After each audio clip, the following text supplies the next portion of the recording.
السلام علیکم ورحمۃ اللہ وبرکاتہ۔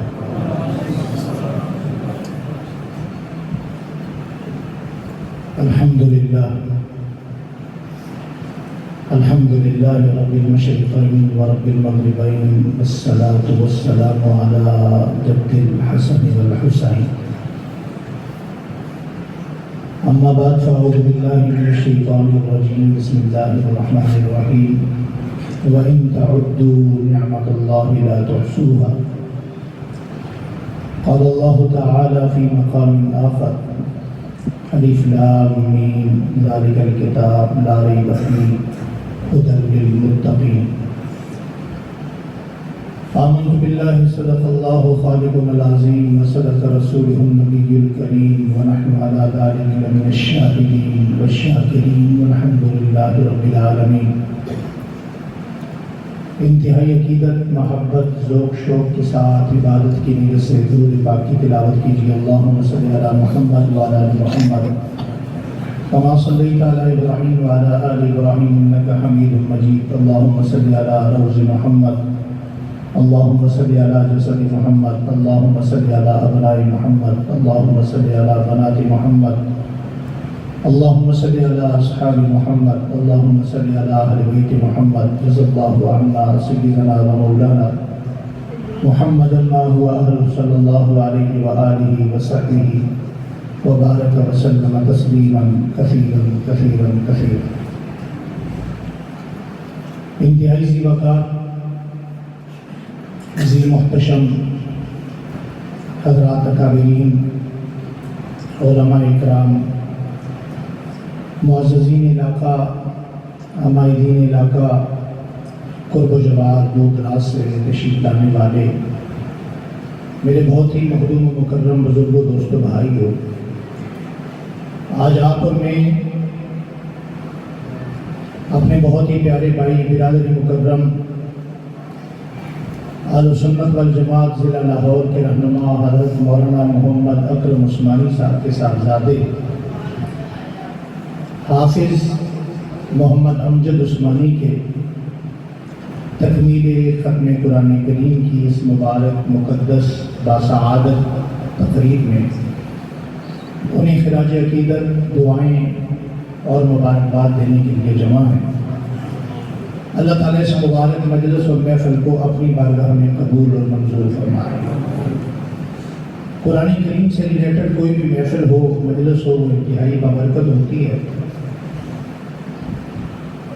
اور یہ ادارہ جو اس کی کارگزاری سنی ہے، اللہ تعالیٰ اس ادارے کو بھی اپنی بارگاہ میں قبول اور منظور فرمائے۔ یقیناً بہت عرصے بعد اس کے دروازے کھلے، اور جس شخصیت نے اس ادارے کو، ادارے سے ملحقہ یہ جگہ ادارے کے لیے، مدرسے کے لیے وقف کی ہے، اللہ تعالیٰ ان کی نسلوں کے لیے اس کو ایصال ثواب کا ذریعہ بنا۔ مجھ سے پہلے آپ شیخ الحدیث، استاد العلماء، حضرت اقدس حضرت مولانا فرید احمد صاحب حقانی دامت برکاتہم القدسیہ کا خطاب سماعت فرما چکے ہیں۔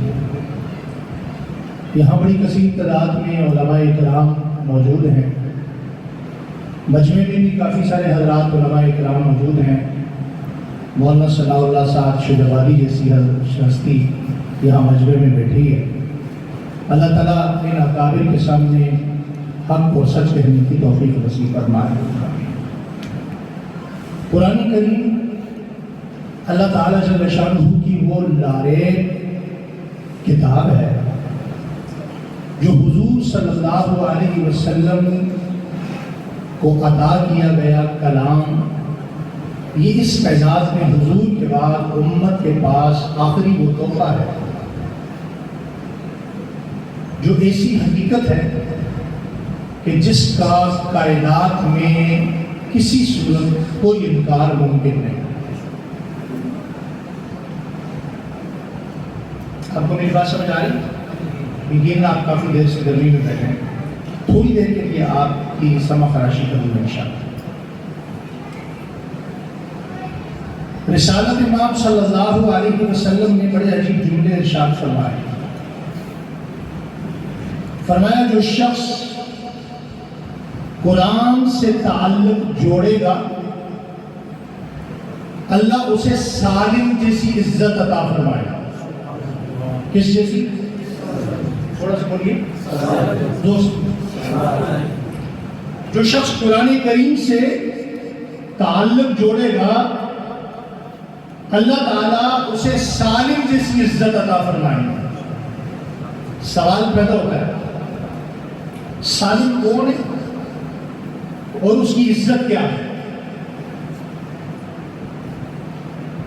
سالم آقا دو جہاں صلی اللہ علیہ وسلم کے وہ صحابی ہیں جو کسی زمانہ میں شام میں رہتے تھے، پھر غلامی کی زندگی بسر کی اور انتہائی کمزور، انتہائی ناتواں، انتہائی غربت. آپ بکتے بکتے مدینہ میں آئے. مدینہ کے ایک یہودی ہے جس کے قبضے میں حضرت سالم کی ذات ہے، اور وہ یہودی مدینہ میں آتے ہوئے حضرت سالم سے گفتگو کرتا ہے کہ تو کمزور اتنا ہے کہ تیرے بدلے میں مجھے کچھ ملے گا نہیں. بات سمجھ آ رہی؟ حضور نے کیا فرمایا؟ جو قرآن سے تعلق جوڑے گا اسے اللہ کیسی عزت عطا فرمائیں گے؟ سالم جیسی. مجھ سمیت یہاں جتنے علماء اکرام ہیں، جتنی قراء ہیں، جتنے حفاظ ہیں، اپنی اپنی جگہ وہ سارے جانتے ہیں کہ اگر آج میری نسبت قرآن سے نہ ہوتی میں کیا ہوتا، یہ سب کو پتا ہے. کیا کہہ رہے جی؟ ہم سے بڑے اچھے لوگ جسم میں، جسامت میں، طاقت میں، کوئی ڈرائیور ہے، کوئی رکشہ چلا رہا ہے، کوئی مزدوری کر رہا ہے، کوئی کرین چلا رہا ہے، کوئی ٹرک چلا رہا ہے، کوئی گنتی پیچے کا کام کر رہا ہے. یہ قرآن کی نسبت ہے کہ اللہ نے اس قدر عزتوں کا امین بنایا. اور حضور نے اس پر مثال دیتے ہوئے کیا فرمایا؟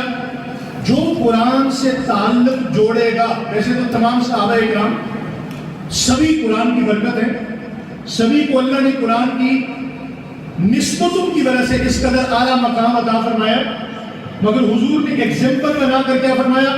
جو قرآن سے تعلق جوڑے گا اللہ سالم جیسی عزت عطا فرمائے گا. اب سالم کی عزت کیا ہے؟ یہودی کہتا ہے تمہارے بدلے میں مجھے کون کچھ دے گا؟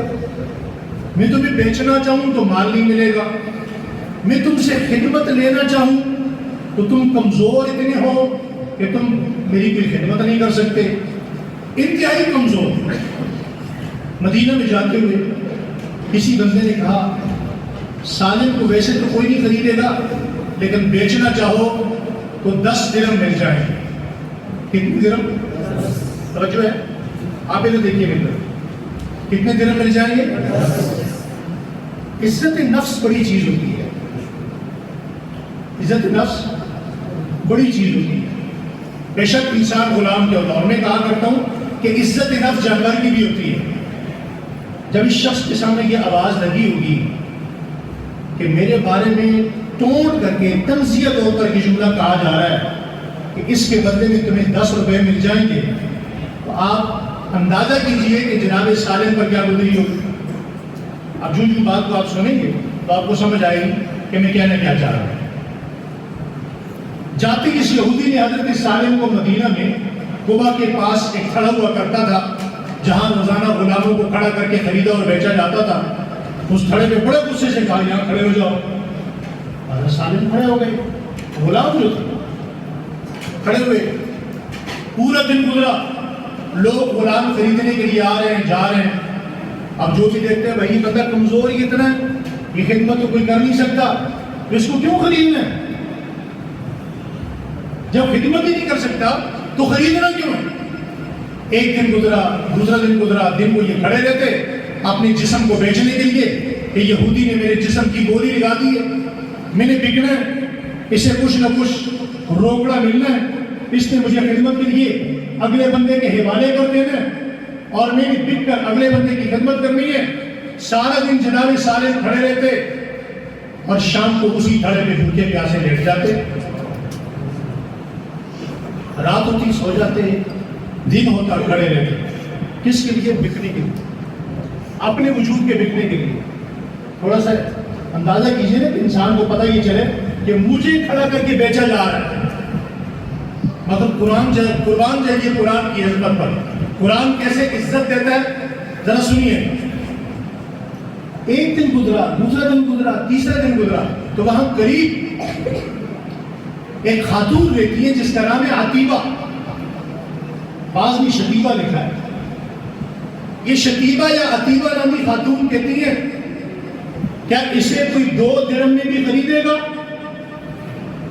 تو اس یہودی کی بیوی کہنے لگی تم ہی خرید لو. تو جناب شتیبہ کو ترس آیا کہ یہ بھوکا پیاسا غلام یہاں ترس رہے، کھانا اسے ملتا نہیں ہے، بھوکا پیاسا رات کو سوتا ہے، دن کو کھڑا ہو جاتا ہے. تو کہا چل 2 درہم میں مجھے دے دے. آپ پاکستان کے دور میں سمجھیں، آج بھی اگر 2 درہم کو آپ پاکستانی کرنسی میں تبدیل کریں تو 500 روپے نہیں بنتا. 2 درہم میں حضرت شتیبہ نے خریدا. اس نے اتفاق ہے، قسمت نے چمکنا ہے کہ انہی دنوں میں جناب شتیبہ کی شادی تیار ہے. اور حضرت شتیبہ کی شادی کس سے ہوتی ہے؟ ایک مکہ کے بندے سے. اور وہ حضرت شتیبہ کو شادی کر کے مکہ لے جاتا ہے. اور جناب شتیبہ کھانا کھلا کر اس غلام کو بھی اپنے ساتھ لے کر مکہ چلی جاتی ہے. مکہ جانے کے بعد چند ہی دنوں میں ان کے جو شوہر ہیں وہ ایمان قبول کرتے ہیں. جناب شتیبہ بھی مسلمان ہوتی ہیں اور ساتھ ہی مسلمان ہوتے ساتھ ہی اس غلام کی قسمت جاگتی ہے اور غلام سے کہتی ہیں آج کے بعد تم اپنے جسم کے مالک خود ہو، جاؤ میں نے اسلام قبول کرنے کی خوشی میں تمہیں آزاد کیا. اب غلام سالم کیا کہتے ہیں؟ جناب سالم کہتے ہیں آپ نے مجھے آزاد تو کر دیا لیکن میری یہ خواہش ہے وہ پوری ہو جائے. تمہاری کیا خواہش ہے؟ کسی غلام کی اس سے بڑی خواہش کیا ہو سکتی ہے کہ اسے آزاد کر دیا جائے؟ نہیں، ایک خواہش ہو رہا ہے. جس نبی کا کلمہ آپ نے پڑھا ہے اس نبی کا کلمہ یہ سالم بھی پڑھنا چاہتا ہے. اچھا ٹھیک ہے، کوئی بات نہیں. چلے گئے حضور کے پاس بھیج دیا، کلمہ پڑھ لیا. کہا مجھے آپ نے آزاد تو کر دیا لیکن میری ایک خواہش اور بھی ہے. کہا اور کون سی خواہش ہے؟ کہا شتیبہ اپنے نبی سے درخواست کیجئے کہ میں قرآن پڑھنا چاہتا ہوں. کیا پڑھنا چاہتا ہوں؟ تھوڑا بولیے. کیا پڑھنا چاہتا ہوں؟ میں قرآن پڑھنا چاہتا ہوں. اچھا، اس خواہش کا حضور کو پتہ چلا. کس کو پتہ چلا؟ آقا دو جہاں صلی اللہ علیہ وسلم نے حضرت شتیبہ کے گھر پیغام بھجوایا، شتیبہ اس غلام کو میرے پاس بھیجو. جب یہی غلام جناب سالم حضور کے پاس جاتے ہیں تو حضرت عمر رضی اللہ تعالیٰ عنہ فرماتے ہیں کہ پھر وہ دن بھی آیا کہ ہم سالم کی قسمت پہ رش کر رہے ہیں کہ حضور نے سالم کا ہاتھ پکڑا ہوتا اور جو قرآن نازل ہوتا حضور چلتے پھرتے وہ سالم کو سناتے. اور حضرت عمر رضی اللہ تعالیٰ عنہ فرماتے ہیں قرآن کریم کا ایک بڑا حصہ وہ ہے جو نازل ہونے کے بعد سب سے پہلے حضور کی زبان سے جن کانوں نے سنا ہے وہ کان جناب سالم کے ہیں. حضور نے فرمایا جو قرآن سے تعلق جوڑے گا اللہ اسے سالم جیسی عزت عطا فرمائے گا. کس جیسی؟ سالم جیسی عزت عطا فرمائے. بات یہی ختم نہیں ہو جاتی. کچھ وقت کے بعد ہجرت کا موقع آتا ہے. حضور فرماتے ہیں چلو بھائی اب کچھ کافر انفرادی اجتماعی طور پر مکہ سے نکلتے ہیں اور مدینہ کی جانب جا رہے ہیں. تو ایک بڑا قافلہ رات کے وقت حضور نے فرمایا رات کے وقت نکلنا ہے. اب وہ سارا قافلہ ہدایات لینے کے لیے رسول اللہ کے سامنے جمع ہوا، حضور کے سامنے کھڑا ہے اور حضور سے پوچھ رہے یا رسول اللہ ہم ہجرت کیسے کریں؟ آپ ہدایات فرما رہے ہیں کہ بھائی تم نے یہ راستہ اختیار کرنا ہے، یہاں تم نے پڑاؤ ڈالنا ہے، بچوں اور خواتین کو تم نے سواریوں پر سوار کرنا ہے، مرد جو ہے وہ زیادہ انہوں نے پیدل چلنا ہے اور فلاں مقام پر تم نے رکنا ہے. مدینے پہنچنے تک جہاں بھی نماز کا وقت ہو تم نے اپنا امام سالم کو بنانا. کتنی قیمت لگی تھی؟ 2 روپے. کتنی؟ 2 روپے. جی جس بندے کی قیمت مدینہ میں 2 روپے لگائی گئی، قرآن سے تعلق جڑا تو آج وہ صحابہ کا امام ہے. اور استاد کون ہے؟ براہ راست رسول اللہ۔ اس لیے حضور نے فرمایا جو سالم سے تعلق جوڑے گا اللہ تعالیٰ اسے، جو قرآن سے تعلق جوڑے گا اللہ سالم جیسی عزت عطا فرمائیں گے۔ اسی پہ بس نہیں، مدینہ پہنچے، مدینہ پہنچنے کے بعد حضرت عمر رضی اللہ تعالیٰ سے کسی نے پوچھا امیر المومنین آپ کی کوئی خواہش؟ فرمایا میری یہ خواہش ہے۔ اور کیا خواہش ہے؟ فرمایا میری خواہش یہ ہے کہ سالم قرآن پڑھتا جائے اور عمر کے کان قرآن سنتے جائے۔ حضرت عمر وہ تھے کہ جن کے ارادے پہ قرآن نازل ہوتا تھا، مگر وہ اپنی خواہش میں کس کا اظہار کر رہے ہیں کہ سالم قرآن پڑھتا جائے اور عمر کے کان قرآن سنتے جائے۔ یہی وجہ ہے کہ حضرت عمر رضی اللہ عنہ اپنے زمانے خلافت میں جب کسی قافلے کو کہیں بھیجتے تو امام کس کو بناتے؟ حضرت سالم کو بناتے۔ بڑے بڑے قافلوں میں حضرت سالم رضی اللہ عنہ امام نظر آئے۔ ابھی یہ کتاب چھپی، مفتی عبد المجید حنیف صاحب کراچی والے، انہوں نے جب اس واقعہ کو دیکھا تو انہوں نے پورے کتابچہ حضرت سالم رضی اللہ عنہ پہ الگ لکھا اور صرف اسی واقعہ پہ لکھا، پھر کسی میں بس نہیں۔ حضور نے کیا فرمایا؟ جو سالم سے تعلق جوڑے گا اللہ، جو قرآن سے تعلق جوڑے گا اللہ کس چیز کی عزت عطا فرمائیں گے؟ اور یہ سالم چیز۔ ایک موقع پر یہ بڑے ماہر تھے کھجوریں اتارنے کے۔ کیا اتارنے کے؟ یہ کھجوریں اتارنا یا نگانا یہ ایک الگ فن ہے۔ وہ حدیث سے علماء کرام یہاں بیٹھے ہیں کہ جب حضور صلی اللہ علیہ وسلم مدینہ گئے تو ایک سال میں آپ نے اس کی جو شاخ تراشی ہوتی ہے اس سے منع فرما دیا تھا، اور اگلے سال حضور کھجوریں ہوئی نہیں تو حضور نے فرمایا کھجوریں کیوں نہیں ہوئی؟ فرمایا رسول اللہ آپ نے منع فرما دیا تھا۔ فرمایا وہ اللہ کی طرف سے حکم نہیں تھا، میں نے منع فرما دیا۔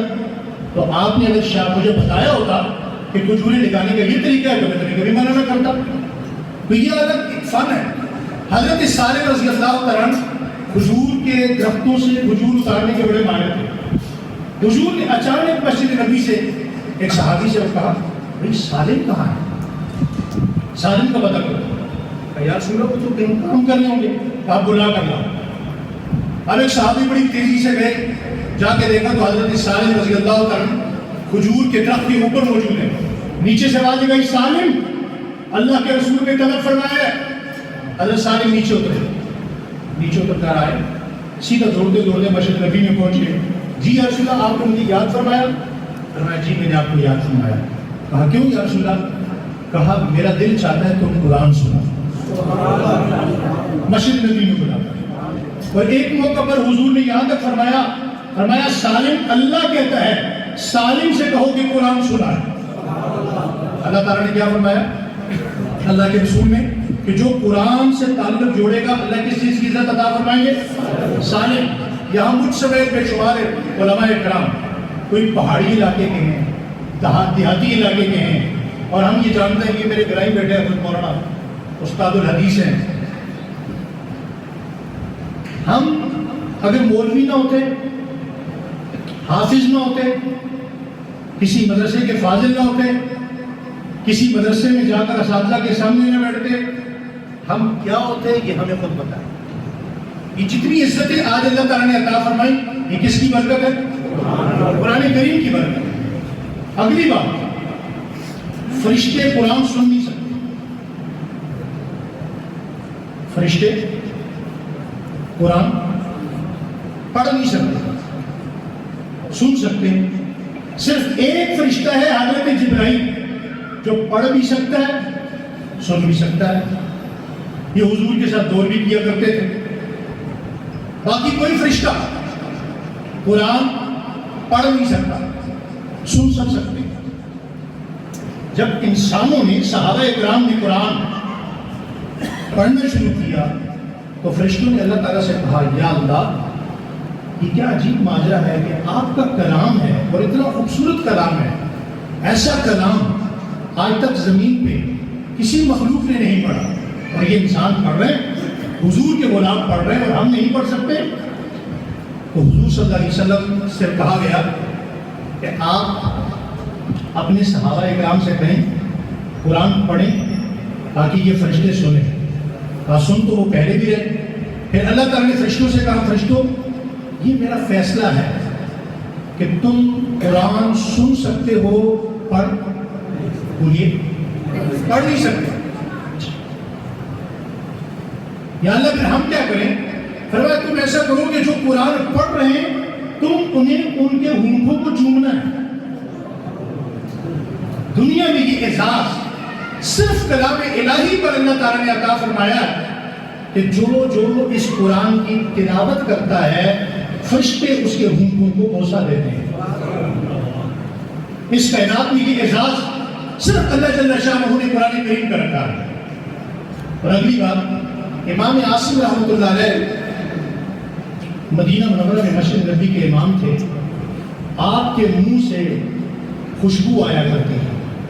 شاگرد اکثر آپ سے پوچھتے ہیں حضرت یہ کون سی خوشبو استعمال کرتے ہیں، منہ میں الائچی ڈالتے ہیں، کون سی خوشبو رکھتے ہیں کہ آپ کے منہ سے ہمیشہ خوشبو آتی ہے؟ تو آپ نے شاگردوں سے بہانہ بنایا، کبھی کوئی بات کر دی، کبھی کوئی بات کر دی، مگر بتایا نہیں معاملہ کیا ہے۔ کچھ شاگرد پیچھے پڑ جاتے ہیں استادوں کے، بہت قریب ہوتے ہیں، وہ چاہتے ہیں کہ استادوں سے کوئی نہ کوئی فیض ملتا رہے۔ آخری عمر میں ایک شاگرد نے بہت اصرار کیا تو آپ نے بتایا۔ امام عاصم رحمۃ اللہ علیہ نے فرمایا کہ میں ایک دن فجر کی نماز نہ پڑھا سکا بیماری کی وجہ سے، اور مجھے بڑا دکھ ہوا کہ میں آج مسجد نبوی کی فجر کی نماز کی امامت مجھے رہی۔ یہ امامت باقاعدہ خود ایک بہت بڑا اعزاز ہے۔ یہ ایک الگ موضوع ہے کہ آج کل ائمہ کی تنہائیں کتنی زیادہ ہیں۔ یہاں بہت سے حضرات ائمہ حضرات بیٹھے ہوں گے، خطباء حضرات بیٹھے ہوں گے۔ پاکستان ایک ایسا ملک ہے جس ملک میں مزدور کی تنہا کتنی ہے بھائی؟ جی سرکاری جو مزدور کی تنہا بھی طے ہوئی ہے وہ 45,000۔ کتنی؟ بولیے۔ یہاں شاذ و نادر کوئی امام یا خطیب ایسا ہوگا جس کا ممبر یا محراب والی کمیٹی اسے 45,000 روپے دیتی ہے، دیتے؟ یہ واحد وہ ملک ہے جس ملک میں علماء کرام اتنے مظلوم ترین طبقہ ہے کہ مزدور سے بھی ان کی تنہا کم ہے، بلکہ وہ تنہا اتنی ہوتی ہے کہ اسے تنہا کہتے ہوئے ویسے بھی شرم محسوس ہوتی ہے۔ نہ وہ وظیفہ ہوتا ہے، نہ وہ ہدیہ ہوتا ہے۔ اور ابھی جب یہ تھوڑا سا شوشہ اڑا تھا کہ جی بعض علماء کرام کو ماہانہ سی ایم مریم نواز صاحبہ 25,000 روپے دے رہی ہے، تو اس کے بعد کمیٹیاں ایکٹیو ہو گئی۔ کمیٹیوں نے کہا وہ جو 25,000 روپے دیا جا رہا ہے وہ ایڈ کیا جائے گا۔ یہی ہم کبھی آپ نے دیکھا شادی حال میں جب جاتے ہیں تو شادی میں کتنا پیسہ لگاتے ہیں، کیمرے والا الگ ہوتا ہے، تصویریں بنانے والا الگ ہوتا ہے، جو پیسے پھینکے جاتے ہیں۔ ابھی ہمارے سیالکوٹ میں مولانا اکرم عثمانی صاحب استاد محترم ایک شادی ہوئی، اس شادی کے اندر جو پیسے اس بندے نے شادی حال میں لوگوں پہ پھینکے ہیں ان کی تعداد 7.5 کروڑ ہے۔ 7.5 کروڑ روپیہ اس نے ہوا میں یوں فضا میں اڑایا، لوگوں نے وہ پیسے لوٹے اور لوگ لے کر چلے گئے۔ مگر اسی بندے سے اگر پوچھا جائے کہ کیا تم نے اپنا اسی علاقے کے کچھ لوگوں کو جو آپ کے قریب ائمہ حضرات ہیں، مساجد ہیں، 5-5 10-10 ہزار روپے دیا؟ کبھی بھی۔ تو ہمارے ایک دوست نے بڑی پیاری دعا مانگی، ان کا یہ جو لوگ علماء سے دعا کرواتے ہیں، فلاں دعا کرتے ہیں، فلاں دعا کرتے ہیں، فلاں دعا کرتے ہیں، تو آج ہم بھی ایک دعا کرتے ہیں۔ آپ میں سے کوئی کمیٹیوں والا ہوتا ہے، اللہ کا یہ بات ہماری سمجھ میں آ جائے، سمجھ ڈالنے میں ہم ہر جگہ کہیں بھی ہمیں بریک نہیں لگتی، مگر جب کسی مولوی کو دینے کی باری آتی ہے تو ہمیں بریک لگ جاتی ہے، اپنی مسجد کے خطیب کو امام کو دینے کی باری آتی ہے ہمیں بریک لگ جاتی ہے۔ نہ جانے یہاں ہمارا دل اتنا پتھر کیوں ہو جاتا ہے، سخت کیوں ہو جاتا ہے۔ مدرسے پر یا امام پر یا طالب علم پر یا عالم پر خرچ کرنے کی باری آتی ہے ہمیں بریک لگ جاتی ہے۔ اگر یہ دعا مانگی جائے کہ یا اللہ سب کی تنہا اتنی کر دے جتنی امام مسجد کی ہے، تو کون کون آمین کرے؟ جی کوئی کہے گا؟ اگر یہ دعا مانگی جائے یا اللہ سب کی تنہا اتنی کر دے جتنی امام صاحب کی ہے، تو آمین کوئی کہے گا؟ بھائی پوری مسجد میں کوئی نہیں کہے گا۔ یہ ہماری حقیقت ہے، اس آئینے میں ہم نظر آتے ہیں۔ اللہ کرے ہمیں اس طبقے کی قدر آئے۔ حقیقت میں اگر 1,00,000 روپے بھی آپ اپنے امام مسجد کو دیں تو اللہ کی قسم آپ اس کا حق ادا نہیں کر سکتے۔ کر سکتے ہیں؟ کبھی بھی نہیں کر سکتے. یہ وہ طبقہ ہے جو پاکستان کے اندر انتہائی معمولی معاوضے پر وہ خدمت سر انجام دے رہا ہے. آپ میں سے ہر کوئی کسی نہ کسی مدرسے کا یا تو یہاں استاد بیٹھا ہے یا محترم بیٹھا ہے. ایک محترم کو پتہ ہوتا ہے یا استاد کو پتہ ہوتا ہے وہ کیسے گزارا کرتا ہے. ایک محترم کے پاس جتنے بچے ہوتے ہیں، آج کل تو حالات ایسے ہیں، مہنگائی اتنی زیادہ ہے کہ اپنے گھر کے اندر اپنے بچوں کو پالنا مشکل ہو گیا ہے. پچھلے دنوں میں ہمارے سیالکوٹ میں ایک مسجد کا جھگڑا ہمارے پاس آیا، تو انہوں نے کہا جی امام صاحب نے روزانہ یہ تنخواہ میں اضافے کا مطالبہ کرتے ہیں. میں نے کہا جی امام صاحب کی تنخواہ ہے کتنی؟ کہتے ہیں جی 18,000. میں نے کہا امام صاحب اب کیا کہہ رہے ہیں؟ کہتے ہیں جی کہتے ہیں میری تنخواہ میں اضافہ کر دیں. اچھا وہ جو چودھری صاحب تھے، چودھری صاحب سے میں نے پوچھا، میں نے کہا چودھری صاحب آپ کے گھر میں ماشاء اللہ دودھ کتنا آتا ہے روزانہ؟ کہتے ہیں جی 4 کلو. میں نے کہا مہینے میں 4 کلو کا بل کتنا بنتا ہے؟ کہتے ہیں جی یہ سوال آپ نے کیوں کیا؟ میں نے کہا یار آپ کے گھر میں جو صرف دودھ کا بل ہے وہ اس امام کی تنخواہ سے 3 گنا زیادہ ہے، اور آپ کو 20,000 روپے دینا میرے کو برداشت نہیں ہے. تو بھائی پہلی بات تو یہ ہے کہ آپ نیت کریں کہ اگر اللہ تعالیٰ مجھے پیسہ دے تو میں اس طبقے پر خرچ کروں گا، کہیں نہیں انشاءاللہ، اور یہی پیسہ کام آئے گا. میں نے ایک جملہ ٹی وی پر کہا، وہ بڑا مشہور ہوا کہ جو کھا گئے وہ اڑا گئے، جو کھا گئے بولیے وہ اڑا گئے، جو چھوڑ گئے وہ چھوڑ گئے، اور جو دے گئے وہ لے گئے. جو کھا گئے وہ اڑا گئے، جو چھوڑ گئے. جی ہاں، بڑے بڑے لوگوں کو دیکھا ہے زندگی میں انہوں نے کبھی 5, 10, 20, 25,000 لاکھ 2 لاکھ روپے کسی اچھی جگہ خرچ نہیں کیا، اللہ کو کروڑوں روپے ان کے اکاؤنٹ میں پڑا رہتا ہے، مگر وہ جوڑ گئے اور چھوڑ گئے، وہ مر گئے. اب ان کے اکاؤنٹ پہ ان کے بچوں کا جھگڑا ہے، بھائیوں کا جھگڑا ہے، لوگوں کا جھگڑا ہے.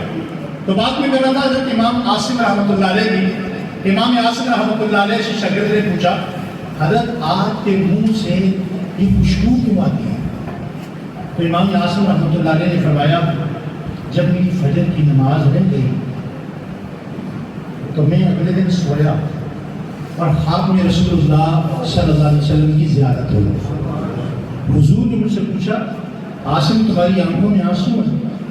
میں نے کہا یا رسول اللہ آپ کی مسجد میں نماز پڑھاتا ہوں، فجر کی نماز نہ پڑھا سکا، اس غم میں اس دکھ میں رو رہا ہوں. حضور صلی اللہ علیہ وسلم نے مجھے قریب بلایا، میرے چہرے پہ ہاتھ رکھے اور میرے چہرے پر بوسہ دیا. جس دن سے حضور نے حالت خواب میں میرے چہرے پر بوسہ دیا اس دن سے میرے منہ سے خوشبو آ رہی. یہ صرف اور صرف قرآن پاک کی برکات. قرآن کے علاوہ یہ برکات کسی اور چیز کی ہو سکتی نہیں ہے. اور میں ایک بات ہمیشہ کہا کرتا ہوں، آج قرآن پڑھنے کے لیے بہت سارے لوگ دعویٰ کرتے ہیں کرتے مرزا جیل میں بھی کہتے ہیں ہم قرآن پڑھتے ہیں، وہ بھی قرآن کھول کے سامنے بیٹھا رہتا ہے. حالانکہ وہ دنیا کا وہ دجال ہے، وہ آدمی ہے جس نے جو اپنے آپ کو مذہبی اسکالر کہلاتا ہے، مگر پاکستان کے اندر کتنے مسالے کے دیوبندی ہے، بریلوی ہے، اہل حدیث ہے، اور ان دیوبندی بریلوی اہل حدیث مسالے کی کتنی جماعتیں ہیں، کسی ایک مسلک کی ایک مسجد میں بھی وہ اپنا بیان نہیں دکھا سکتا. اور میں نے بہت پہلے کہا تھا، میں نے کہا یہ وہ بندہ ہے جو کسی ہمارے مدرسے میں پڑھانے والے قاری صاحب کے سامنے بیٹھ کر نادرہ قرآن کریم ایک رکوع بھی نہیں پڑھ سکتا. کہ ایک رکوع کتنا؟ شاید میں ایک رکوع بھی بہت بڑی بات کر، وہ تو 4 آیات بھی نہ پڑھ سکتا. یہاں کتنے قرآ بیٹھے ہیں؟ ہاتھ کھڑا کریں ماشاء اللہ. علماء قرآ بیٹھے ہمارے، یہ تو علماء بیٹھے ہیں وہ کسی طالب علم کے سامنے، یہ بھی حافظ امجد نے اپنا سبق سنایا، یہ امجد کے سامنے بھی بیٹھ کر وہ ایک رکوع تلاوت نہیں کر سکتا، مگر وہ بھی اس بات کا دعویٰ کرتا ہے کہ ہم قرآن پڑھتے ہیں. کیا پڑھتے ہیں؟ یہ زمانہ بھی ہم نے دیکھا کہ لوگ قرآن کے نام پہ، حدیث کے نام پہ عوام کو، لوگوں کو، امت کو گمراہ کریں گے. بھائی ہمارا دعویٰ یہ ہے، ہم صرف اتنی بات کہتے ہیں قرآن پڑھو مگر صحابہ کی طرح. قرآن پڑھو کس کی طرح؟ کس کی طرح؟ تھوڑا سا بولیے کس کی طرح؟ صحابہ اکرام. یہ لفظ صحابہ ہے، یہ اتنا میٹھا جملہ ہے، اتنا میٹھا جملہ. کہ جب یہ زبان سے ادا ہوتا ہے تو یوں لگتا ہے کہ منہ میں کسی نے شہد کا چمک ڈال دیا. اتنا میٹھا لفظ ہے صحابہ اکرام. اور میرے تو کچھ دوست احباب میرے اس بات کے عادی ہو گئے، اور جب بھی آپس میں ہماری تلہی ہوتی ہے، کوئی بات ہوتی ہے، تو وہ کوئی نہ کوئی صحابہ اکرام کا واقعہ چھیڑ دیتے ہیں. ان کو پتہ چل جاتا ہے بھائی اس بات سے اس بندے کا پارا ٹھیک ہو جاتا ہے. دنیا میں سب سے میٹھا جملہ کیا ہے؟ ایمان سے کہتے ہیں، ایمان سے، جن کے ایمان ہے وہ کہتے ہیں کیا ہے؟ صحابہ اکرام. میں یہاں ایمان تازہ کرنے کے لیے ایک جملہ کہنا چاہتا ہوں. دیکھیے قرآن کریم کے 3 نام ہیں. کتنے نام؟ ایک نام قرآن ہے، یہ بھی قرآن میں. ایک نام کلام ہے، یہ بھی قرآن میں. ایک نام کتاب ہے، یہ بھی قرآن میں. کتنے نام ہو گئے؟ اللہ نے قرآن کریم کی سورہ بقرہ میں کیا فرمایا؟ ذالک الکتاب. کیا فرمایا؟ کلام نہیں کہا. کلام کسے کہتے ہیں؟ جسے کہا جائے. بات سمجھ آ رہی ہے؟ ادھر دیکھیے میری طرف. کلام کسے کہتے ہیں؟ جسے کہا جائے. اللہ نے کہا تو کلام بنا. کیا بنا؟ کیا بنا؟ کلام بنا. علامہ دوست محمد قریشی رحمۃ اللہ علیہ نے کہا کہ یہ جو الف لام میم ہے، یہاں اللہ نے 3 قسمیں اٹھائی ہیں. اللہ کی قسم، جبرائیل کی قسم، محمد مصطفیٰ کی قسم. یہ جملہ اگرچہ شیخ عبد القادر جیلانی کا ہے، لیکن علامہ دوست محمد قریشی رحمہ اللہ تک یہ بات پہنچی تو انہوں نے اس جملے کو بدل کے کہا. فرمایا اللہ کے بھیجنے کی قسم، جبرائیل کے لانے کی قسم، محمد مصطفیٰ کے پاک قلب اطہر پہ نازل ہونے کی قسم. حالانکہ یہ حروف مقطعات ہیں، یہ ان کا وجدان ہے. انہوں نے اپنے وجدان کی بنیاد پر یہ بات کہی. لیکن کتنی خوبصورت بات کہی کہ اللہ 3 قسمیں اٹھا کے کیا کہتے ہیں کہ ذالک بولیے ذالک الکلام نہیں کہا، ذالک القرآن نہیں کہا، ذالک الکتاب. کلام کسے کہتے ہیں؟ جسے کہا جائے. اللہ نے کہا تو کلام بنا. اللہ نے کہا تو اللہ کو پتا تھا بھائی میرے متعلق کی بات نہیں کر سکتا. اللہ نے یہ بھی نہیں کہا قرآن، ذالک القرآن. قرآن اسے کہتے ہیں ریڈنگ، جسے پڑھا جائے. حضور نے پڑھا تو قرآن پاک بنا. حضور نے پڑھا تو قرآن پاک بنا. اللہ کو یہ بھی پتا تھا کہ یہ میرے رسول کے متعلق بھی بات نہیں کر سکتے. اللہ نے کہا ذالک بولیے ذالک.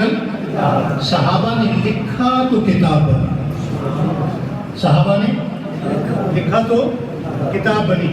کچھ عرصہ پہلے ایک شخص حضرت معاویہ رضی اللہ تعالیٰ میں بات کرنے لگا تو میں نے کہا آپ حضرت معاویہ کو نہیں مانتے؟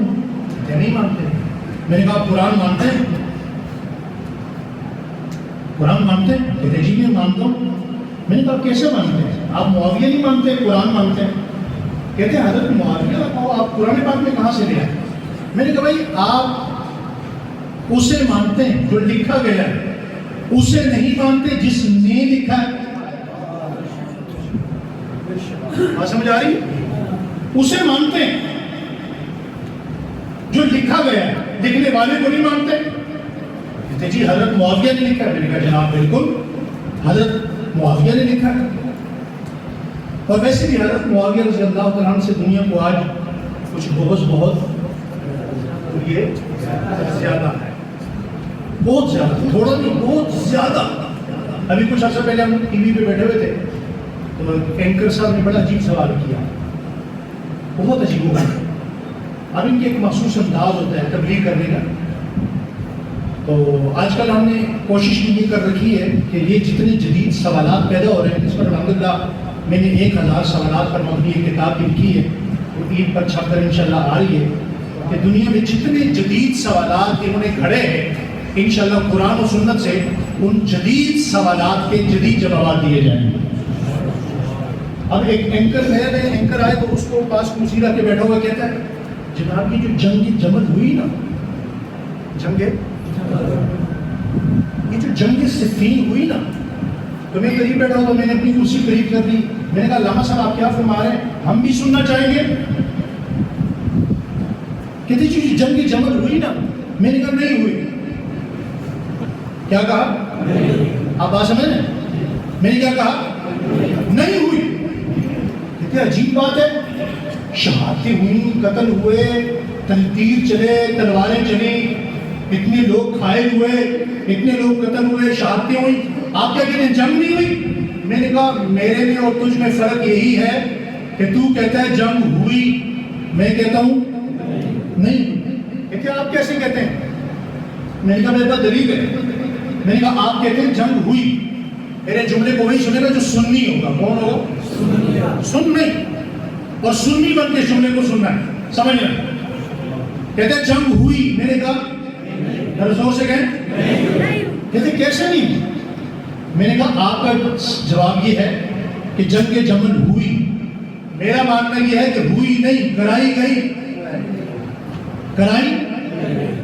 حضرت معاویہ اور حضرت علی آپس میں لڑے نہیں، لڑائے گئے. حضرت عائشہ اور حضرت علی آپس میں لڑے نہیں، لڑائے گئے. کہتے ہیں آپ کو کس نے کہا ہے؟ حضرت مفتی صاحب. کہتے ہیں آپ کو کس نے کہا ہے؟ میں نے کہا اگر میں دلیل دوں تو مانو گے؟ کہتے جی مانیں گے. میں نے کہا جس نے مجھے کہا ہے وہ تمہارے مذہب میں معصوم ہے. جس نے مجھے کہا ہے وہ تمہارے مذہب میں، بولیے بھائی ہمارے مذہب میں تو معصوم آخری ذات جناب رسول اللہ کی، خاتم المعصومین. کس کی ذات ہے؟ حضور کی ذات. حضور کے بعد کوئی نہیں معصوم. کہتے ہیں کیا مطلب؟ میں نے کہا جناب مجھے حضرت حسن بن علی نے کہا ہے. کس نے کہا ہے؟ یہ جملہ میں شیخ الحدیث مولانا فرید حقانی صاحب کی نظر کروں گا، کیونکہ وہ یہ سمجھیں گے، وہ بخاری کی اس حدیث کی طرف جا کر سمجھیں گے کہ جناب اس کیس کے سب سے بڑے تفتیشی افسر جناب حسن بن علی ہیں.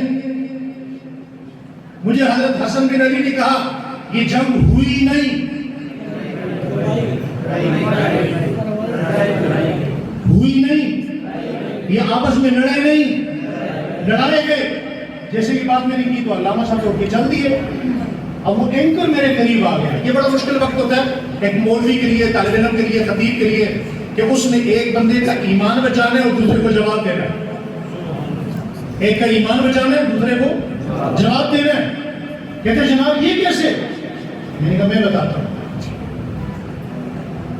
مجھے حضرت حسن بن علی نے کہا کہ جنگ جمل ہوئی، بولیے جنگ صفین ہوئی نہیں. کیا کی گئی؟ کرائی گئی. کہتے ہیں یہ کیسے؟ میں نے کہا دیکھیے ایک مشہور سی بات ہے، آپ نے کبھی جنازہ دیکھا ہوگا؟ کہتے ہیں دیکھا. میں نے کہا جنازہ کبھی پڑھا بھی ہوگا؟ کہتے ہیں بالکل پڑھا ہے.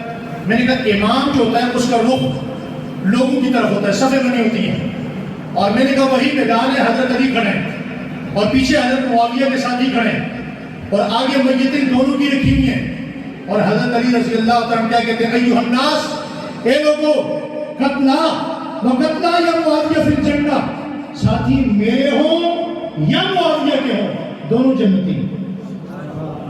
ساتھی میرے ہوں یا معاویہ کے ہوں دونوں جنتی ہیں. یہ کون کہہ رہے ہیں؟ حضرت علی رضی اللہ تعالیٰ. اب حضرت علی باب العلم ہے، حضرت علی اقضاہم علی ہیں. حضرت علی بھی یہ سمجھتے ہیں کہ یہ ایسا کیا ہوا کہ عشاء کی نماز تک تو ہمارے معاملات طے پا گئے اور اس کے بعد یہ جنگ ہو گئی. یہ جنگ ہو نہیں سکتی. حضرت علی کو پتا تھا کل وہ ایک طبقہ اٹھے گا، وہ حضرت معاویہ پہ بھونکے گا، زبانیں کھولے گا. حضرت معاویہ نے ایک جملے میں کہا ساتھی میرے ہوں یا معاویہ کے ہوں. بھائی زور سے بولو کیا ہے؟ دونوں کیا ہیں؟ دونوں کیا ہیں؟ جنتی ہیں. اور حضرت حسن بن علی رضی اللہ تعالیٰ اس کیس کے تفتیشی افسر کیسے ہیں؟ گود میں بیٹھے ہیں. توجہ، کس کی؟ نانا مصطفیٰ کی. نانا مصطفیٰ گود میں بٹھا کے کہتے ہیں میرا یہ وہ بیٹا ہے جو دو مسلمان جماعتوں کی آپس میں صلح کروائے گا. تقرری حضور نے خود کروائی. یہاں کیس ہوتا ہے نا، تفتیشی افسر ہوتا ہے اس کے، تو یہاں کا جو تفتیشی افسر ہوتا ہے اسے تو روکڑا شکڑا لگ جاتا ہے، لیتا کہ نہیں لیتا؟ بلکہ ادھر سے بھی لیتا ہے ادھر سے بھی لیتا ہے، وہ دونوں طرف سے لے رہا ہوتا ہے. لیکن اس کیس کا جو تفتیشی افسر ہے وہ میرے نبی کا نواسا ہے. وہ روکڑا لینے والا، رشوت لینے والا، رشوت کو حلال جاننے والا حضرت حسن بن علی رضی اللہ تعالیٰ کون ہے؟ توجہ، ایک جملہ کہتا ہوں آپ کی شان میں. حضرت علی سے کسی نے تنزیہ کرتے ہوئے خارجی نے سوال کیا، آپ اتنے بڑے آدمی ہیں اور آپ ہر معاملے میں مشورہ اپنے بیٹے سے کرتے ہیں، مطلب بیٹوں سے کیوں مشورہ کرتے ہیں؟ آپ تو سارے صحابہ کے چیف جسٹس ہیں. تو حضرت علی رضی اللہ عنہ نے جو جواب دیا وہ سونے کے پانی سے ہر مسجد کی محراب میں لکھنے کے قابل ہے. اگر اس بات پر بھی آپ کی آواز نہ نکلی تو بڑا افسوس ہوگا. حضرت حسن کے متعلق حضرت علی کیا کہتے ہیں؟ لوگوں سنو، میں نے جب جب اپنے بیٹے حضرت حسن سے مشورہ کیا ہے، مجھے حضرت حسن کی مشاورت میں رسول اللہ کا فہم نظر آیا. میں نے جب حضرت حسن سے مشورہ کیا، مجھے حسن کی مشاورت میں رسول اللہ کا فہم نظر آیا. اور آپ کو ایک اور بات بتاؤں، جو لوگ واقف ہیں وہ جانتے ہیں کہ حضرت حسن کو بڑا کم بیان کیا جاتا ہے. حضرت حسن کو بڑا کیوں؟ حضرت بڑا کیوں؟ صلح کرنے والے. کیا کرنے والے؟ کس سے؟ حضرت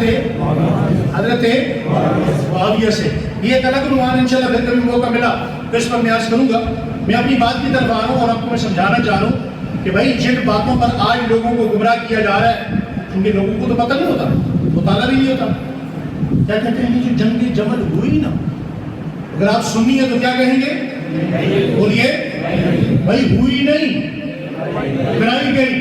یہ آپس میں لڑے نہیں، لڑائے گئے. ایک اور دلیل بڑی خوبصورت. دشمن کبھی دشمن کے میدان میں دسترخوان پہ نہیں بیٹھتا. ساتھی حضرت علی کے ہیں، کھانے کا وقت ہوتا ہے، دسترخوان حضرت معاویہ کا ہے، حضرت علی کے ساتھی حضرت معاویہ کے دسترخوان پہ بیٹھے. سبحان اللہ کہہ رہے. کس کے دسترخوان پہ بیٹھے؟ حضرت معاویہ کے. وہ یہ جانتے تھے کہ یہ لڑائی ہوئی نہیں، کیا کی گئی؟ لڑائی گئی. نماز کا وقت ہوتا ہے، حضرت علی کے ساتھ حضرت معاویہ کے ساتھی ہیں، نماز حضرت علی کے پیچھے پڑھتے ہیں.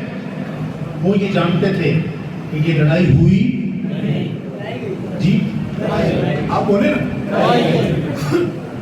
کرائی گئی. کیا کی گئی؟ کرائی گئی. آج کل تو جراثیم بہت زیادہ ہو گئے نا، جراثیم اتنے زیادہ ہو گئے کہ ابھی راستے پہ آتے ہوئے میں ایک ساتھی سے بات کر رہا تھا.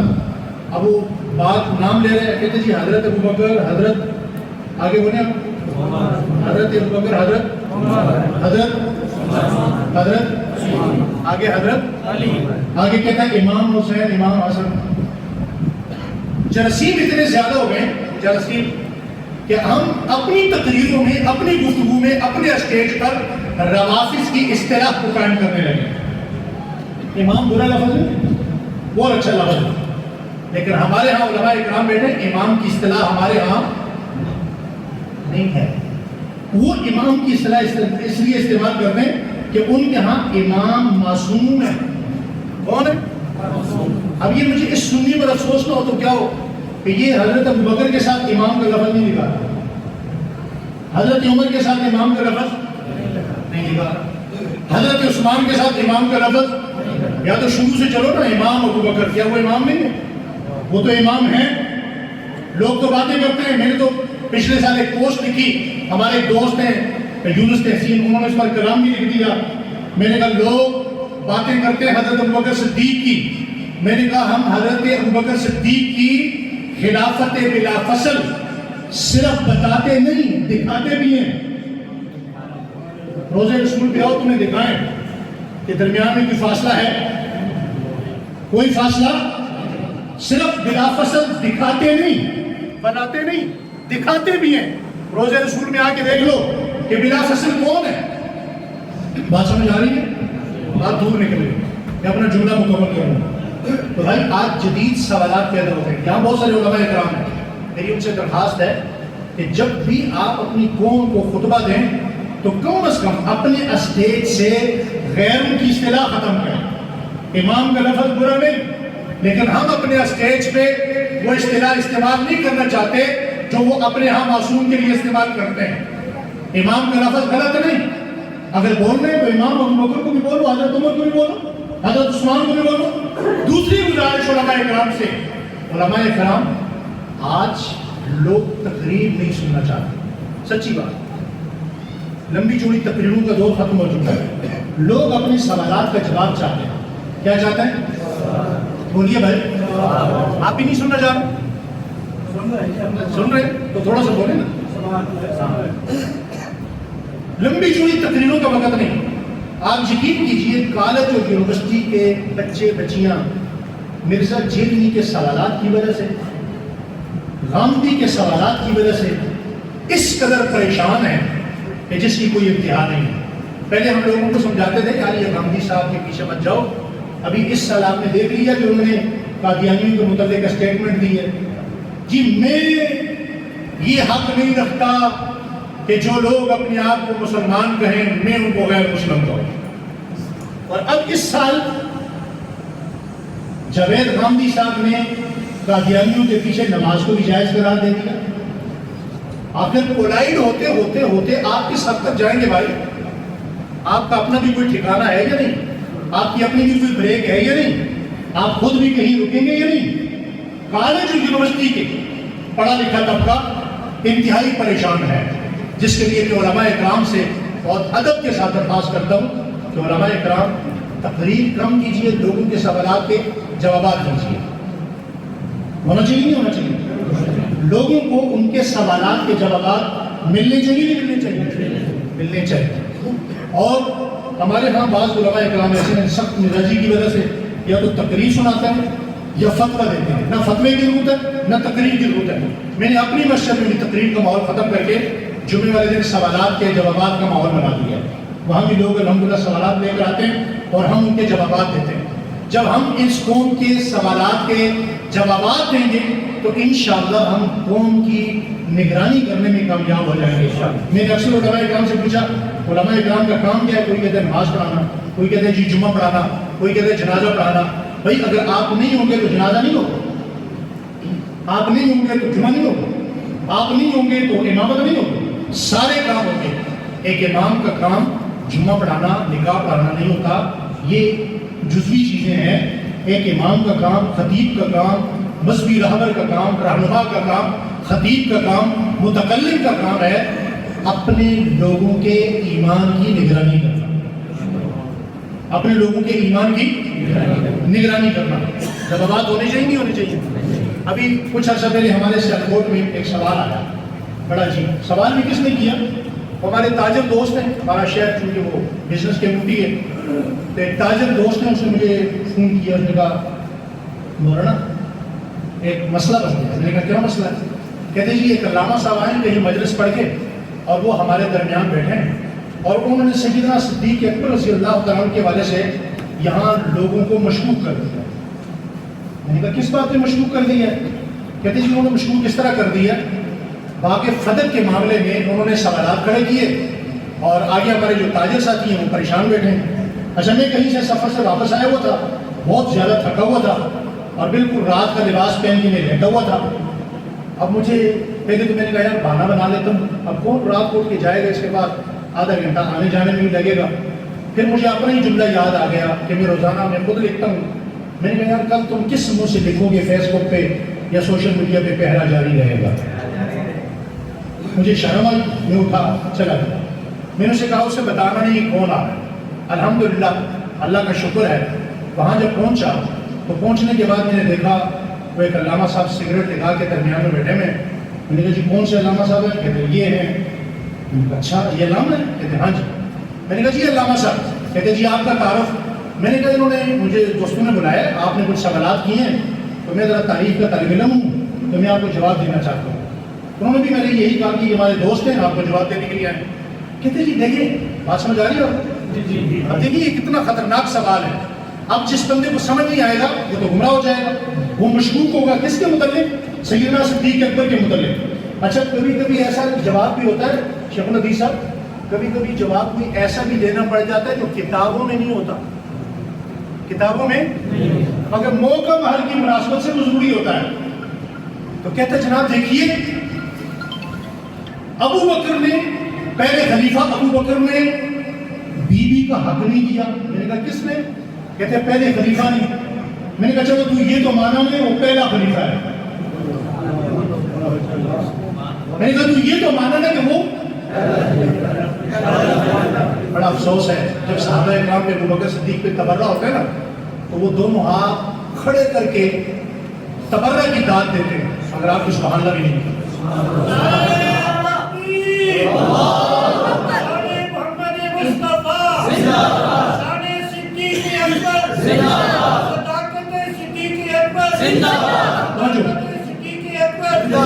بات سمجھیے گا. میں نے کہا جناب کیا زیادتی ہوئی؟ کہتے جی بیوی کا حق نہیں دیا. کیا نہیں دیا؟ یہ سوال آپ نے بھی سنا ہوگا سوشل میڈیا پہ. سنا نہیں سنا؟ ہم نے ایک الگ اینگل سے اسے جواب دیا الگ طریقے سے. میں نے کہا جناب اب چونکہ یہ بڑا مشکل وقت ہوتا ہے ایک طالب علم کے لیے مذہبی کہ اپنے لوگوں کا ایمان بچانا ہے اور اس کو جواب دینا ہے.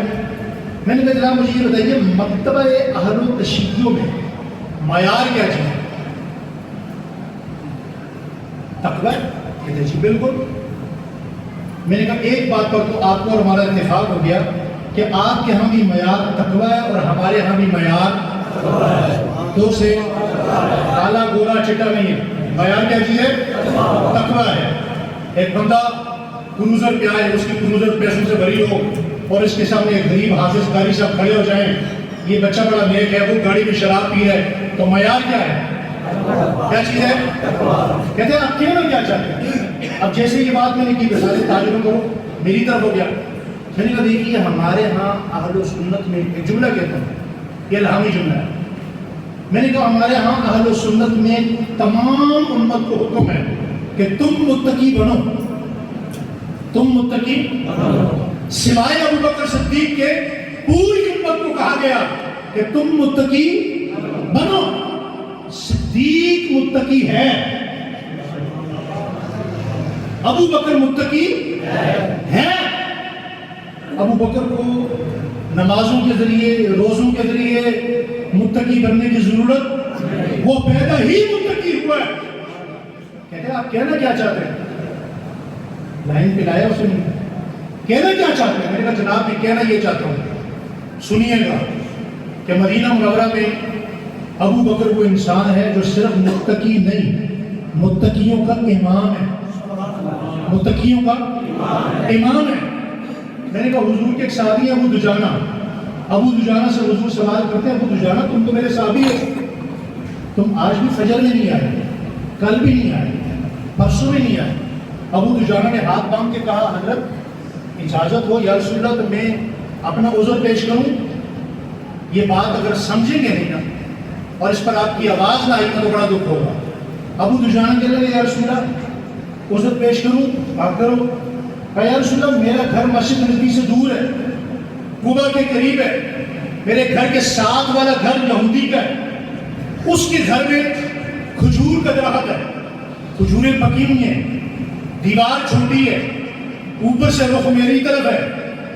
میرے گھر میں رات کو مدینہ میں ہوا چلتی ہے کھجوریں گرتی ہیں میری چھوٹی چھوٹی بچیاں ہیں.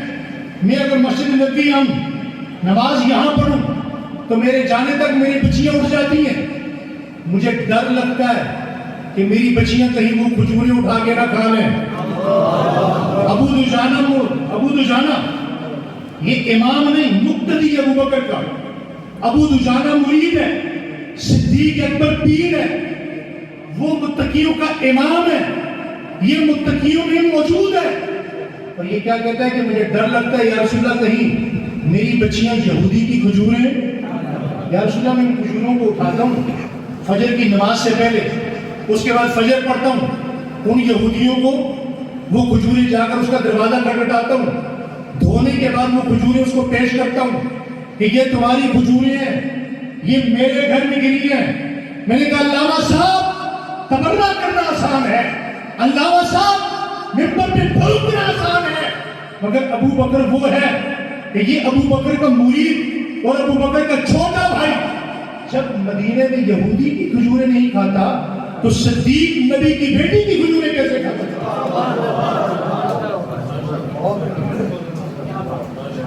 یہ سوالات ہیں، یہ کیا ہے؟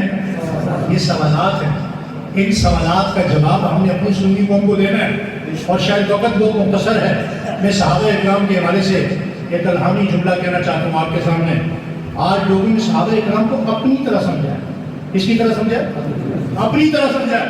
میں کہتا ہوں لوگوں دیکھو، صحابہ اس دنیا میں وہ طبقہ ہے کہ آپ کو مجھے جنت میں جانے کے لیے اعمال کی ضرورت ہے. کس کی ضرورت ہے؟ اور یہ لوگ سے یہ تمام اعمال صحابہ نے کیے، وہ شریعت کے پابند تھے، شریعت انہی پر تدوین کی گئی. مگر صحابہ اکرام اگر یہ اعمال نہ کرتے تو تب بھی جنتی تھے، تب بھی جنتی تھے. ایک صحابی نے کوئی عمل نہیں کیا، کلمہ پڑھا، شہید ہوئے، جنتی ہے. اور اگلی بات، صحابہ اکرام لفظ صحابیت یہ اتھارٹی کیا ہے؟ کیا ہے جی. اور یہ اتھارٹی کہاں سے آئی ہے؟ کبھی آپ نے سنا کہ کسی نبی نے اپنی نبوت سے استعفیٰ دیا؟ بولیے. کوئی نبی نبوت سے دستبردار ہوا؟ کیوں؟ نبوت سے دستبردار کوئی نبی اس لیے نہیں ہوا کہ یہ عہدہ اللہ کی طرف سے ہے، اور دستبردار یا استعفیٰ وہاں ہوتا ہے جہاں عہدہ یا منصب بندوں کا دیا ہوتا ہے. جہاں بندوں کا نہ ہو، رب کا ہو، وہاں استعفیٰ. تو جس طرح نبوت اللہ کی طرف سے ہے تو مقام صحابیت بھی اللہ کی طرف سے ہے. کیا نتیجہ کیا نکلا؟ کہ جس طرح نبی نبوت سے دستبردار نہیں ہوتے، اسی طرح صحابی کلمہ پڑھنے کے بعد مرتد ارتداد کی طرف نہیں جا سکتا. مجھے علامہ صاحب کا سوال آیا، کہنے لگے جی آپ نے فلاں جگہ یہ بیان کیا تو کیا صحابہ مرتد نہیں ہوئے؟ میں نے کہا نہیں ہوئے، صحابہ مرتد نہیں ہوئے. اور صحابہ مرتد نہیں ہوئے. میں نے کہا بولیے بھائی، آپ کو پریشان ہو رہے ہیں، جواب میں نے دینا ہے. بھائی صحابہ مرتد، صحابہ مرتد، یہ سوال بڑا زبانی زد عام ہے، اور اس پر سب سے زیادہ کلام جہلم کے بند کمرے میں بیٹھے ہوئے دجال نے کیا ہے کہ جی صحابہ مرتد ہو گئے تھے، صحابہ مرتد ہو گئے تھے. میں نے کہا کوئی ایک صحابی بھی مرتد نہیں ہوا. کہتے ہیں جو مرتد ہوئے، پھر جو لوگ مرتد ہوئے یہ کون تھے؟ میں نے کہا جناب بہت معذرت کے ساتھ یہ آپ کے بڑے تھے. جو مرتد ہوئے یہ آپ کے کہتے کہاں لکھا ہے؟ میں نے کہا قرآن میں لکھا ہے. کہتے قرآن میں کہاں لکھا ہے؟ میں نے کہا سورہ منافقون میں لکھا ہے. کہتے وہاں کہاں لکھا ہے؟ میں نے کہا قرآن میں لکھا ہے. قالوا نشهد انک لرسول اللہ. یہ اللہ کے نبی کے سامنے کھڑے ہوتے کہتے ہیں اے اللہ کے رسول، ہم گواہی دیتے ہیں آپ اللہ کے سچے رسول ہیں. ہاں ٹھیک ہے، یہ غلط ہے، ٹھیک ہے نا. آج بھی کچھ لوگ غلط ہوتے ہیں لیکن بات ٹھیک کرتے ہیں. یہ لاہور میں ایک بابا ہے، وہ کبھی کبھی غلط آدمی ہے لیکن بات ٹھیک کرتا ہے، کبھی کبھی غلط بھی کرتا ہے، اور بڑے پولائٹ انداز میں پھر اپنی بات بھی کر جاتا ہے. آپ سب جانتے ہیں اس کو. قالوا نشهد انک لرسول اللہ، ہم گواہی دیتے ہیں آپ اللہ کے سچے رسول ہیں. بات ٹھیک ہے یا غلط ہے؟ اور اللہ کے نبی کو یہاں عقیدے کا اظہار ہو رہا ہے.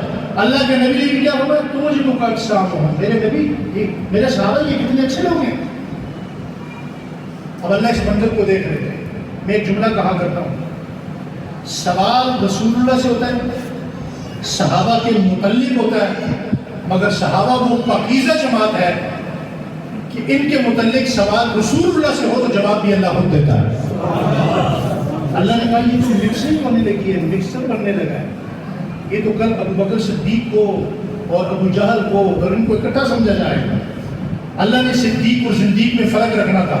اللہ نے فوراً کہا میرے نبی ایک گواہی انہوں نے دی ہے. اس جملے پہ آپ کا ہاتھ اٹھنا چاہیے. ایک گواہی انہوں نے دی ہے، ایک گواہی آپ کا رب دیتا ہے. کہا یا اللہ آپ کیا کہتے ہیں؟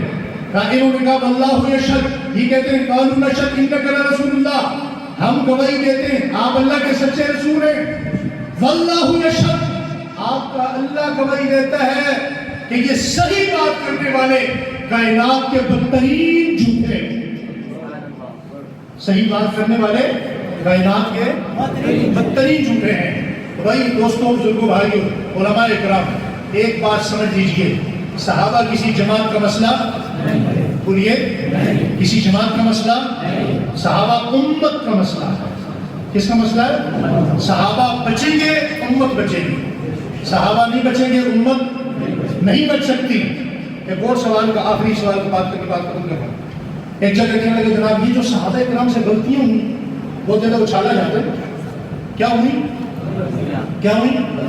میں نے کہا پہلی بات، صحابہ کی کوئی غلطی، کوئی جرم، کوئی خطا، یہاں مدرسین علماء بیٹھے ہیں، ان کی موجودگی میں جملہ کہہ رہا ہوں، صحابہ کی کوئی غلطی، کوئی جرم، کوئی خطا ان کے مقام صحابیت کو ختم نہیں کر سکتے۔ مقام صحابیت کو ختم کہنے لگے آپ کہنا کیا چاہتے ہیں؟ میں کہنا یہ چاہتا ہوں کہ انہوں نے غلطی بعد میں کی ہے، معافی پہلے آئی۔ معافی کہتے ہیں وہ کیسے؟ میں نے کہا رمضان مبارک کا مہینہ آتا ہے، فجر کی نماز کے بعد امام صاحب دیکھتے ہیں آج نمازی بہت زیادہ ہے، وہ بیان شروع کر دیتے ہیں، کہتے ہیں جی قد غفرت لکم وبدلت سیئاتکم حسنات۔ میں نے کہا کبھی آپ نے سنا ہے؟ کہتے ہیں جی بالکل کیا بھی ہم نے۔ میں نے کہا کیا ہے نا؟ تو 14ویں صدی میں یہ قانون ہے لاہور والوں کے لیے، سیالکوٹیوں کے لیے، گجرانوالہ والوں کے لیے، کراچی والوں کے لیے 1400 سال بعد کہ اگر آج کوئی رمضان میں اچھے عمل کرے، توبہ کرے، اس کے گناہ تو نیکیوں میں تبدیل ہو جاتے ہیں، اور جو محمد رسول اللہ کے شاگرد ہیں ان کی غلطیاں نیکیوں میں تبدیل نہیں ہو سکتی۔ صحابہ وہ ہیں جو بچیں گے تو امت بچے گی۔ بھائی صحابہ نہیں بچیں گے تو امت۔ تو میں عرض کر رہا تھا، بات دور نکل گئی کہیں سے، بھائی ہم قرآن پڑھیں گے مگر صحابہ کی طرح۔ کس کی طرح؟ بولیے زور سے بولیے، ذرا کھل کے بولیے، کیسے پڑھیں گے؟ صحابہ قرآن کیسے پڑھتے تھے؟ حضرت ابوبکر نے کلمہ پڑھا، پوچھے یا رسول اللہ میری ڈیوٹی کیا ہے؟ فرمایا ابوبکر ابھی تو کوئی اور عمل ہے نہیں، جتنا قرآن روزانہ اترتا ہے میں بھی پڑھتا ہوں، میری ڈیوٹی بھی یہی ہے، تمہاری ڈیوٹی بھی یہی ہے۔ حضرت عمر رضی اللہ، حضرت ابوبکر شام کو 4 یا 6 صحابہ کو لے کر حضور کے پاس آئے، یا رسول اللہ یہ 6 صحابہ کو کلمہ پڑھا دیجیے۔ فرمایا ان کو کیسے لے کر آئے؟ فرمایا آج دن کو جو قرآن پڑھا ہے اس کی برکت لے کر آیا۔ اور حضرت عمر قرآن کیسا پڑھتے تھے؟ دھیان سے قرآن سن کر ایمان لائے اور نبی کے مصلی پہ کھڑے ہو کر جان دے دی۔ اور حضرت عثمان غنی زندگی گزاری ایمان لائے، سامع قرآن بن کے، زندگی گزاری قاری قرآن بن کے، حکومت کی ناشر قرآن بن کے، اور دنیا سے گئے شہید قرآن بن کے۔ حضرت علی رضی اللہ عنہ دروازے پہ کھڑے تھے، کسی نے پوچھا کیا ہوا آپ کو، کیوں کھڑے ہیں؟ دھوپ ہے، گرمی ہے، اندر نہیں جاتے؟ کہا کہ ایک قرآن گھر سے باہر شروع کیا تھا، وہ گھر سے باہر ختم ہو جائے گا، اب گھر کے اندر جاؤں گا تو دوسرا قرآن شروع کروں گا۔ قرآن ہم پڑھیں گے صحابہ کی طرح۔ کس کی طرح؟ حضرت حسین کو کسی نے دیکھا میدان کربلا میں، حضرت حسین قرآن پڑھ رہے ہیں، زخمی ہیں، ہر طرف اہل بیت اطہار کے مقدس لاشیں ہیں، نبی کا خون بکھرا پڑا ہے، اور حضرت حسین دھیمی دھیمی کڑکتی آواز میں قرآن پڑھ رہے ہیں بڑے درد کے ساتھ۔ کسی نے حضرت حسین سے کہا آپ یہاں بھی قرآن پڑھ رہے ہیں اتنی لاشوں کی موجودگی میں؟ فرمایا مجھے کیا ہوا کہ میں اپنی نانا مصطفیٰ کی سنت کو، نانی خدیجہ کی سنت کو، اپنے بابا علی کی سنت کو، اپنی اماں فاطمہ کی سنت کو، اپنے چچا ابوبکر عمر عثمان کی سنت کو چھوڑ دوں۔ تو اسی لیے کسی شاعر نے کہا پڑھو ہر دم درود ان پر، لیاقت ہو تو ایسی ہو، علی بابا نبی نانا، شرافت ہو تو ایسی ہو، سر سجدے میں رکھ کر حسین نے یوں سنایا کلام اللہ، فرشتے بھی ہوئے حیران، تلاوت ہو تو ایسی ہو، زندگی باقی ملاقات باقی، وما علینا۔